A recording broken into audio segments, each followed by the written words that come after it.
Здравствуйте! Сегодня у нас пойдет речь о лимфатической системе, которую называют третьим звеном сердечно-сосудистой системы. Первое звено – это сердце, второе звено – кровеносная система и лимфатическая система. Вот оно, третье звено. Какую роль играет она в организме? Какие структуры к ней относятся? И для чего они служат? Вот об этом мы сегодня и поговорим. Сердце выполняет насосную функцию. Оно накачивает кровь в артерии, ветви которых входят в каждый орган и затем многократно делятся, образуя сосуды все более мелкого калибра. В конечном счете образуется так называемое микрососудистое русло. Основным сосудом в нем является капилляр, кровеносный капилляр. Капилляры называют обменными микрососудами. Такое название они получают потому, что через стенку капилляров происходит двухсторонний транспорт. Так, в артериальной части капилляра происходит транспорт веществ, необходимых для метаболизма тканей. Эти вещества попадают в так называемое межклеточное пространство. Его еще называют интерстициальным, то есть промежуточным пространством. Это пространство достаточно сложно структурировано, но жидкой фракцией здесь является тканевая жидкость. Она же называется интерстициальной жидкостью. Вот именно в эту жидкость и попадают вещества из артериальной части капилляра. Этот процесс получает название фильтрации. Клетки усваивают необходимые им соединения, а затем в венозной части капилляра начинается обратный процесс – всасывание или реабсорбция. Всасываются конечные продукты обмена веществ. Но, как видно на схеме, всасывание происходит не только в венозную часть капилляра, но и в лимфатическую систему. Для чего же нужны эти дополнительные коллекторы для всасывания тканевой жидкости? В 1896 году Эрнст Старлинг открыл закон, согласно которому существует динамическое равновесие между объемами жидкостей, фильтруемой в артериальной части капилляра и реабсорбируемой. Однако, как оказалось, среднее фильтрационное давление выше, чем реабсорбционное, и поэтому всегда остается в тканях некий избыток жидкости. Вот именно этот избыток тканевой жидкости и попадает в лимфатическую систему. Скорость фильтрации очень высока и приблизительно составляет около 20 литров в сутки. Скорость реабсорбции примерно 18 литров в сутки. И получается, что вот эти 2 дополнительных литра и поступят в систему лимфатическую. Но если кровеносные капилляры являются промежуточным звеном кровеносной системы, они всегда располагаются между артериями, по которым происходит приток крови, и венами, по которым осуществляется отток крови, то лимфатические капилляры начинаются слепо. Это обуславливает однонаправленное движение лимфы. Лимфа всегда движется от периферии к центру, то есть к сердцу.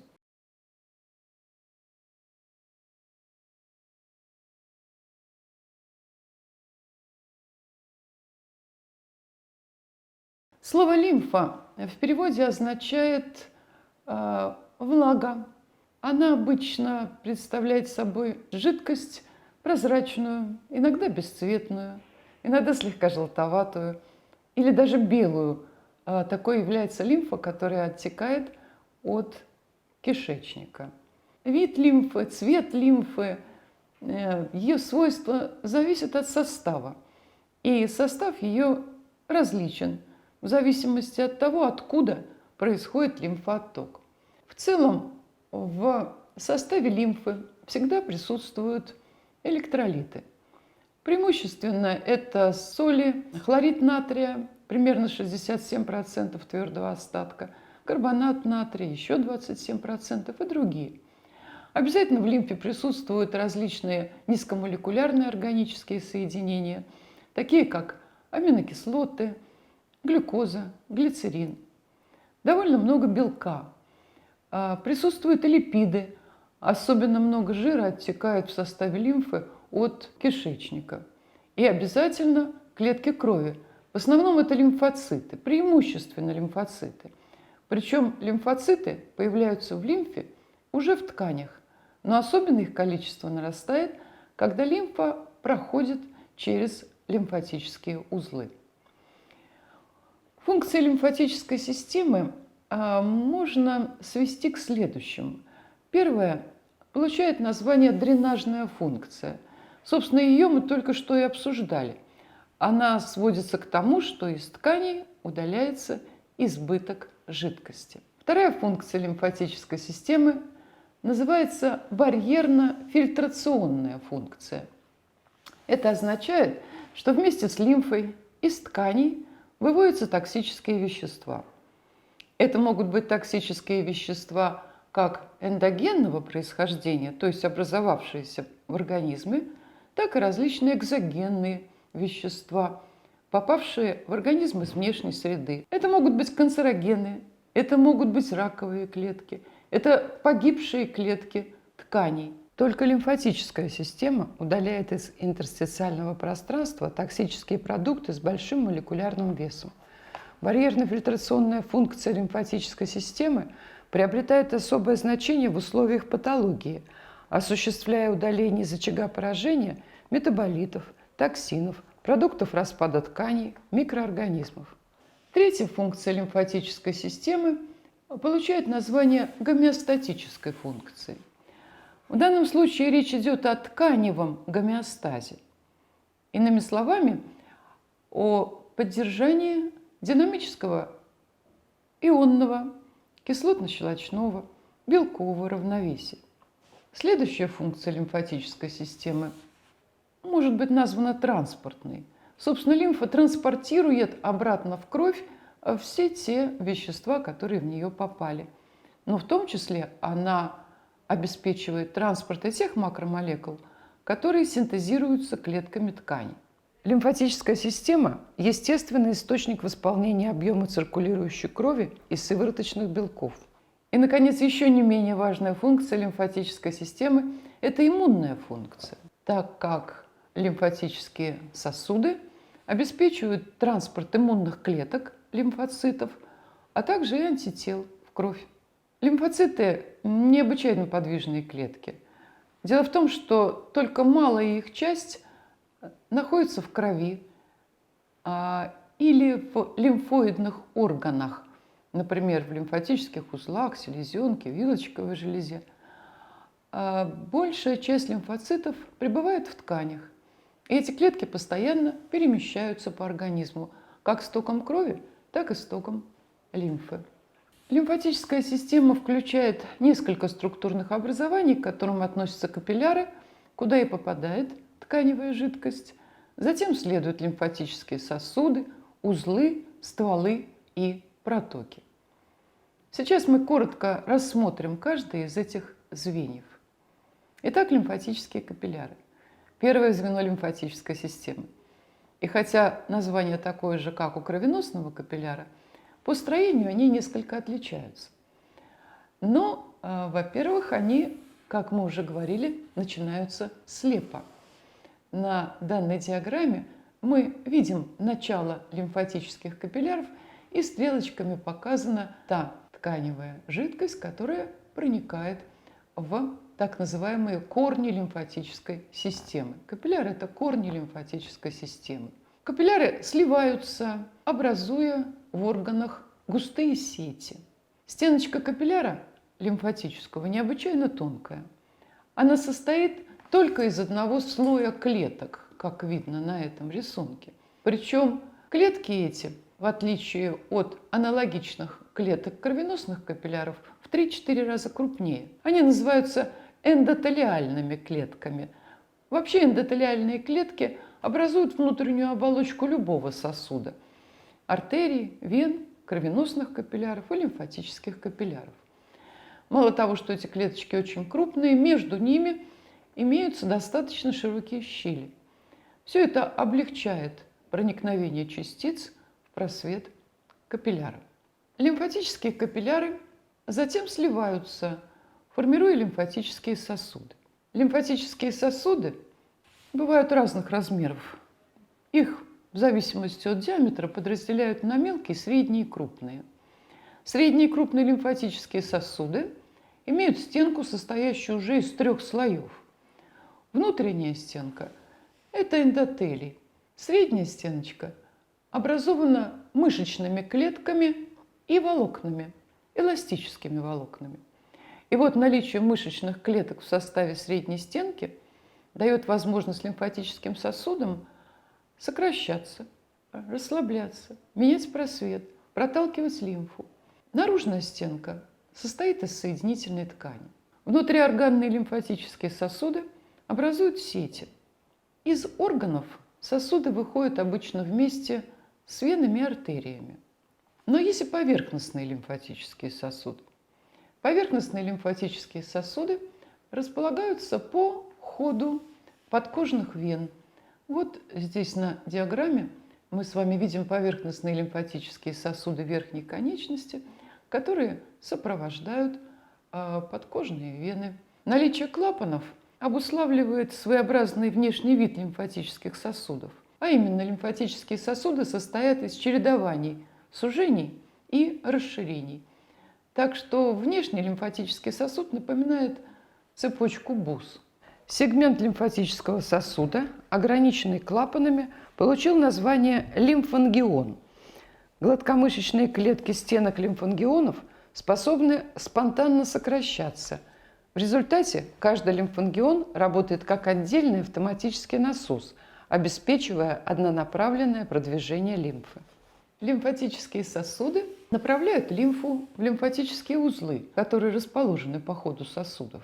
Лимфатические узлы лежат группами, они имеют размеры от 1 мм до нескольких сантиметров и, как правило, бобовидную форму. В процессе движения лимфа проходит через лимфатические узлы первого порядка, второго, иногда третьего и более порядков.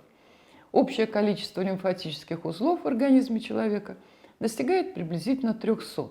Узлы, в которые осуществляется лимфоотток от органа, получают название регионарных лимфатических узлов.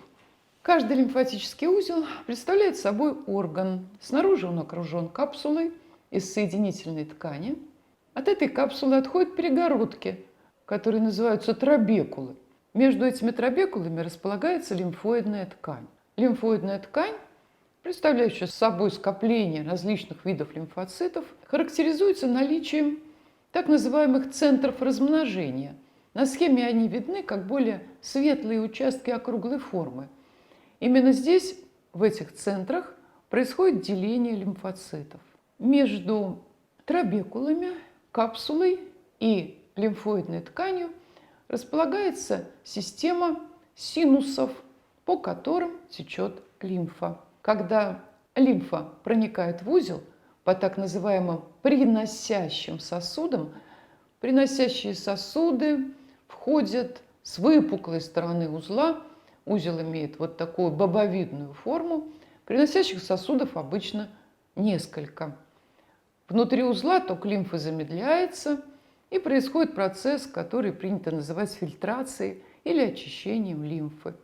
Здесь, в лимфатических узлах, остаются погибшие клетки, перерожденные клетки, микроорганизмы, какие-то чужеродные частицы, и уже очищенная лимфа собирается в так называемый выносящий сосуд.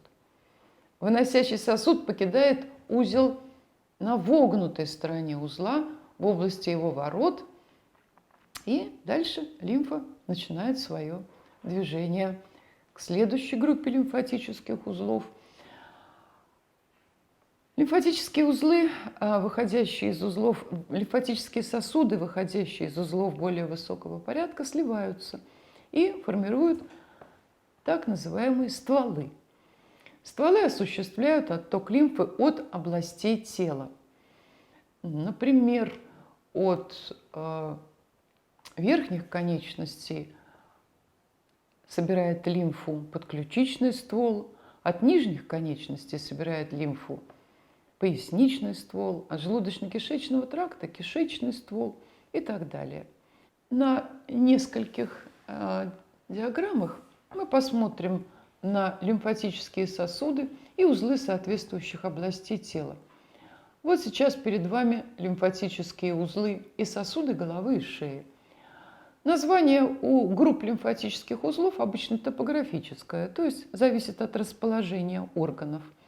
Так различают околоушные лимфатические узлы, затылочные лимфатические узлы, подчелюстные, поверхностные глубокие шейные лимфатические узлы. Можно заметить, что узлы располагаются по ходу крупных сосудов данной области тела. На конечностях лимфатические узлы располагаются в наиболее защищенных и подвижных местах, вблизи крупных суставов. Так, на верхней конечности у нас существует группа локтевых узлов и подмышечных лимфатических узлов. Движение в суставах, которое обеспечивается мышечными сокращениями, значительно облегчает ток лимфы. На нижней конечности это паховые и подколенные узлы по той же причине. Локализация их находится в соответствующих углублениях, например, в подколенной ямке или в подпаховой области, и тяготеет к суставам тазобедренному и коленному. Пройдя лимфатические узлы, лимфа, как уже было отмечено, попадает в стволы. А стволы, в свою очередь сливаясь, формируют два крупных коллектора, которые получают название протоки. Протока у нас два. Первый называется грудным протоком. Грудной проток формируется в брюшной полости при слиянии трех стволов. Это два поясничных ствола, которые отводят лимфу от нижних конечностей, и это кишечный ствол, который обеспечивает отток лимфы от органов брюшной полости. Когда три ствола соединяются, образуется расширение, получающее название млечной цистерны или цистерны грудного протока.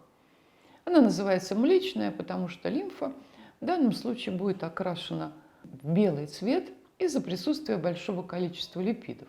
Затем грудной проток поднимается вдоль позвоночного столба, из брюшной полости в грудную полость и в конечном счете открывается в венозный угол. Этот угол образован центральными венами, и в эти центральные вены и осуществляется сброс лимфы в венозную кровь. Затем жидкость, попавшая в венозную кровь, достигнет сердца и поступит в общую циркуляцию. Грудной проток обеспечивает отток лимфы от 3/4 частей нашего тела. Через грудной проток лимфа оттекает от всей нижней половины тела, от левой верхней конечности, от левой половины головы и шеи. Остается 1/4. Это правая половина грудной клетки, правая половина головы и шеи. И вот для оттока лимфы из этих областей существует второй проток. Он получает название правого лимфатического протока. Он очень коротенький, но тоже открывается в правый, теперь уже венозный угол, образованный магистральными венами. И здесь также осуществляется сброс лимфы в кровь. В лимфатической системе, в отличие от кровеносной системы, нет такого органа, как сердце. И движение лимфы в организме, получившее название лимфодинамика, обуславливается целой совокупностью факторов, получивших название лимфатическая помпа. Такие факторы принято подразделять на внутренние и внешние факторы. К внутренним факторам относятся величина и скорость образования лимфы, наличие клапанов и сокращение лимфатических сосудов и лимфатических узлов, характерная реакция лимфатической системы на физическую нагрузку, увеличение объемной скорости лимфотока. Свойства лимфы, имеется в виду в первую очередь ее реологические свойства. Ну и, наконец, так называемый градиент внутрипросветного давления, то есть давление на входе у истоков лимфатической системы должно быть больше, чем на выходе в тех местах, где протоки впадают в венозную систему. Это внутренние факторы. Но наряду с этим есть и внешние факторы. Так, очень важным фактором движения в лимфы является функциональное состояние того органа, от которого происходит отток лимфы. В условиях покоя лимфообразование минимально, и действительно в лимфатическое русло попадает порядка 10% той жидкости, которая фильтруется в артериальной части кровеносных капилляров. Однако при нагрузке, в том числе при физической нагрузке, лимфообразование резко усиливается. Сокращение мышц, окружающих лимфатические сосуды, повышают внутрилимфатическое давление и выдавливают лимфу в направлении, определяемом клапанами. Сокращение окружающей мускулатуры в десятки раз ускоряет ток лимфы. Усиление лимфатического дренажа способствует удовлетворению возросших метаболических потребностей активно функционирующих мышц. Лимфоотток от работающих мышц, суставов должен происходить максимально эффективно. Мы говорим об адекватном дренаже тканей. В процессе нагрузки и после нагрузки ткани буквально омываются лимфой, обеспечивая отток метаболитов, конечных продуктов обмена, а также поврежденных клеток и других частиц от органов. Ну и, наконец, в условиях патологии отток лимфы перестает быть адекватным и развивается состояние, получившее название недостаточности лимфодинамики. И эта недостаточность приводит к тому, что жидкость задерживается в тканях. Развивается отек, лимфатический отек, получивший название лимфедема, застой лимфы. Застой в тканях жидкости с высоким содержанием белка снижает поступление из крови в клетки органов кислорода и питательных веществ, ведет к накоплению конечных продуктов обмена. Результатом дисфункции лимфатической системы является нарушение пластических и энергетических процессов, а это приводит к снижению адаптационного потенциала организма и сокращению резервов здоровья. Причины такого состояния могут быть разными. Различают несколько видов недостаточности. Первый вид называется механическая. Она обусловлена спазмом, закупоркой лимфатических сосудов. Это может быть сдавление какими-то окружающими структурами. А другой вид лимфатической недостаточности получает название динамической. Это бывает в тех случаях, когда количество образовавшейся лимфы превышает возможности лимфатической системы обеспечить ее отток. Различают еще так называемую резорбционную недостаточность. Она связана с изменением белкового состава тканей. Ну и, наконец, так называемую акинетическую недостаточность. В этом случае нарушена сократительная функция. Сократительная функция тех самых лимфангионов, то есть клапанных сегментов, которые проталкивают лимфу по ходу лимфатического русла. Массаж, миофасциальный релиз, стрейчинг, кинезиотейпирование, криотерапия способствуют коррекции процессов лимфообразования и транспорта лимфы, устраняя застой жидкости в организме. Чаще всего недостаточность работы лимфатической системы является вторичной, то есть не связанной, собственно, с поражением самой системы. Мы наблюдаем ее при воспалении, мы наблюдаем ее при процессе, допустим, метастазирования клеток злокачественных новообразований. Мы наблюдаем ее при травмах, особенно при сдавлении тканей и в других случаях. Надо отметить, что адекватный ток лимфы, соответствующий функциональному состоянию организма, обеспечивается еще и целым рядом других факторов, к которым можно отнести экскурсии диафрагмы в процессе дыхания. Когда во время вдоха диафрагма опускается, давление в грудной полости снижается, и это является очень мощным фактором лимфотока. Реализуется так называемое присасывающее действие грудной клетки. Сокращение скелетных мышц резко активирует ток лимфы, перистальтика кишечника, изменение артериального и венозного давления. Во всяком случае, здоровье